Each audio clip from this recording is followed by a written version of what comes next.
NDFC-NFAI amasung Ministry of Information and Broadcasting gi ngaklou makhada Satyajit Film and Television Institute SRFTI na shinduna thasiki tarataruk tagi kunithoi phaoba pangthokhiba AECUREA haina mingthonba global event ta Manipur film preservation archiving restoration amasung curation ga mari leinaba phidamningai oiba Khudol Tamba Ngamkhre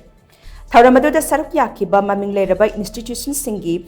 Maramda Manipur State Film Development Society na Directorate of Art and Culture gi makha established over SN Chan Cine Archives and Museum SNCCAM su yauki Thoramadu Hogdokpada Manipur gi Thoidok Hendokna Saknai raba filmmaker Aribam Siam Saramana direction Pidano Kumza Lising Masamapan Metputarada Pangthokhiba Isano film gi digitally restored Tauraba version at Utki Film Heritage Foundation amasung Manipur State Film Development Society na restore tobani.